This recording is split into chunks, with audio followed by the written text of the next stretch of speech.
ఇది అన్స్టాపబుల్. ఎవరు స్టాప్ చేయలేరని చెప్పి కూడా నేను మీకు తెలియజేస్తున్నా.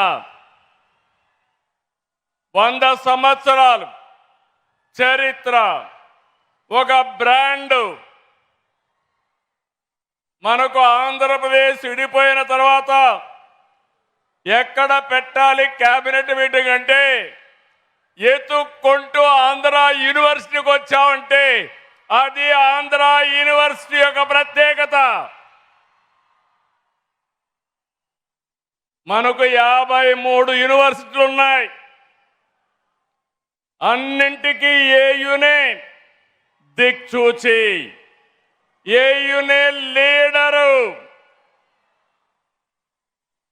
స్వాతంత్ర పోరాటం కంటే ముందే ఈ యూనివర్సిటీ వచ్చింది. జైపూర్ రాజు విక్రమదేవ్, విజయనగరం గజపతి రాజు వంశం, పిఠాపురం మహారాజు, నూజివీడు జమీందారు, బొబ్బిలి రాజులు, ఇలాంటి ప్రతి ఒక్కరు కూడా ఈ యూనివర్సిటీకి కృషి చేశారు. అది విన్నప్పుడు నాకు చాలా ఆనందం కలుగుతుంది. వాళ్ళందరినీ మనం స్మరించుకోవడం మన ధర్మం, మన బాధ్యత. తొలి వైస్ ఛాన్సలర్ కట్టమంచి రామలింగారెడ్డి గారు బలమైన పునాదులేశాడు. 100 సంవత్సరాలు అతిథిగా నేను వచ్చాను. ఆయన కూడా చిత్తూరు జిల్లా వాసే. ఆ రోజు ఫౌండేషన్ వేశాడు. నేను కూడా చిత్తూరు జిల్లా నుంచి వచ్చి 100 సంవత్సరాల ఉత్సవంలో అతిథిగా పార్టిసిపేట్ చేశాను. రెండో వైస్ ఛాన్సలర్ సర్వేపల్లి రాధాకృష్ణ గారు భారతదేశ రాష్ట్రపతి అయ్యాడు. ఈరోజు మన ఉపరాష్ట్రపతి సిపి రాధాకృష్ణ గారు, వాళ్ళ తండ్రి గారు సర్వేపల్లి రాధాకృష్ణ గారికి అభిమాని. అందుకే వీరికి కూడా సిపి రాధాకృష్ణని పేరు పెట్టారంటే, ఆయన ఈరోజు ఇక్కడికి వచ్చాడంటే ఇదొక చరిత్ర. ఇలాంటివన్నీ కూడా చాలా జరుగుతూ ఉంటాయి. కేవలం చదువు చెప్పడమే కాదు, తెలుగు వైభవానికి కూడా ఏయు కృషి చేస్తూ ఉంది.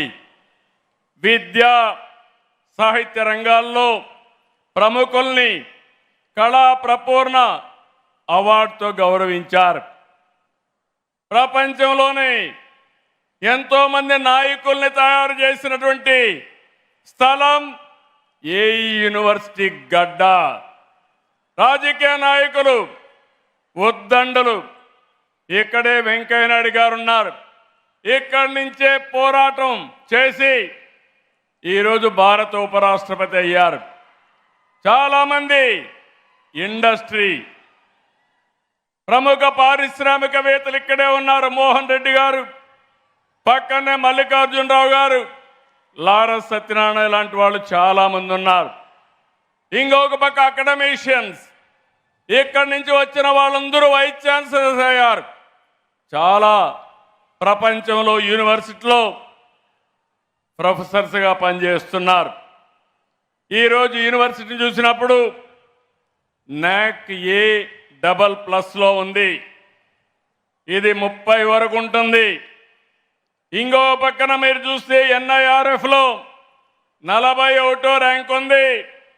అదే సమయంలో పబ్లిక్ సెక్టర్లో చూస్తే 5వ ర్యాంక్లో ఉంది. నేను ఈరోజు ఒకటే మిమ్మల్ని కోరుతున్నాను, యూనివర్సిటీస్ అంటే నేషనల్ స్ట్రాటజిక్ అసెట్స్. ఇవన్నీ దీన్ని కాపాడుకునే బాధ్యత మనందరిపైన ఉంది. ఇక్కడ ఛాన్సలర్ గవర్నర్ గారు ఉన్నారు, వారిని మనస్ఫూర్తిగా అభినందిస్తున్నాను. ఈరోజు అన్ని యూనివర్సిటీలో విద్యాశాఖ మంత్రి గవర్నర్ గారు అత్యున్నతమైన ప్రతిభ ఉండే వ్యక్తుల్ని వైస్ ఛాన్సలర్స్గా ఎంపిక చేస్తున్నారు. దీనికి మనస్ఫూర్తిగా ఒక ముఖ్యమంత్రిగా వారిని అభినందిస్తున్నానని మరొకసారి మీకు విజ్ఞప్తి చేస్తున్నాం. ఈరోజు 64 కోట్ల విలువైన ప్రాజెక్టుని ప్రారంభించుకున్నాం.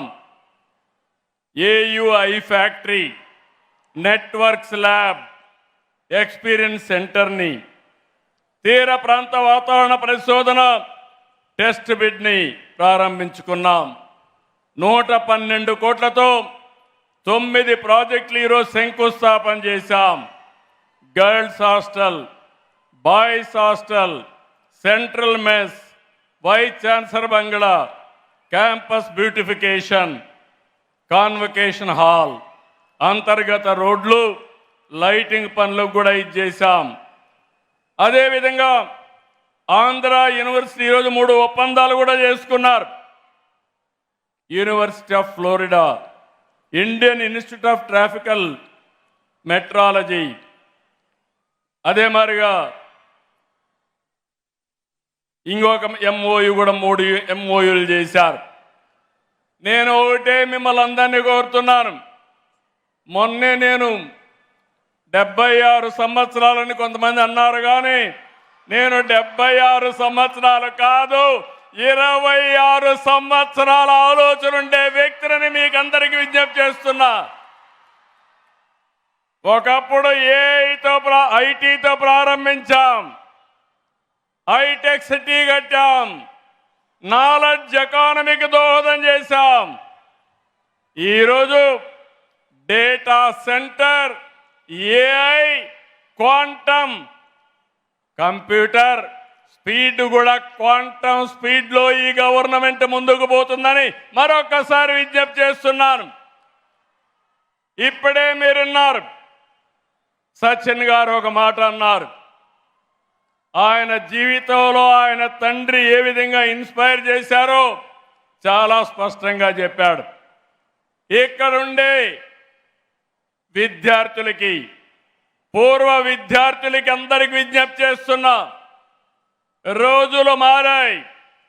సాధారణమైన వ్యక్తులం అసాధారణమైన శక్తిగా తయారయ్యే శక్తి సామర్థ్యం మనకుందని మరొకసారి మీకు విజ్ఞప్తి చేస్తున్నా.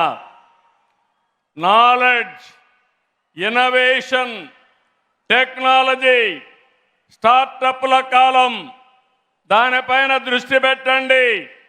యూనివర్సిటీ అంటే కేవలం డిగ్రీ పట్టాలు ఇచ్చే విద్యా కేంద్రాలే కాదు, సమాజాన్ని ప్రభావితం చేసి ఆవిష్కరణలకు వేదిక కావాలి. పారిశ్రామిక రంగానికి యూనివర్సిటీ అనుసంధానం కావాలి. అప్పుడే మిమ్మల్ని కోరుతున్నా, మీరు ఉద్యోగం చేయడం కాదు, 10 మందికి ఉద్యోగాలు ఇచ్చే శక్తి మీకు రావాలి. దానికి సహకరించడానికి ప్రభుత్వం సిద్ధంగా ఉందని మరొకసారి విజ్ఞప్తి చేస్తున్నా. అందుకని వైస్ ఛాన్సలర్ గారు కోరుతున్నాను, ఏయుకి బ్రాండ్ ఉంది. మీరు అడిగితే ప్రపంచంలో ఉండే యూనివర్సిటీలన్నీ మీతో ఎంఓయూలు చేసుకోవడానికి సిద్ధంగా ఉన్నారు, భాగస్వామి అవుతారు. రేపు రాబోయే రోజుల్లో 100 దేశాల నుంచి స్టూడెంట్లు మన ఏయులో చదివే రోజు తొందరలోనే వస్తుంది.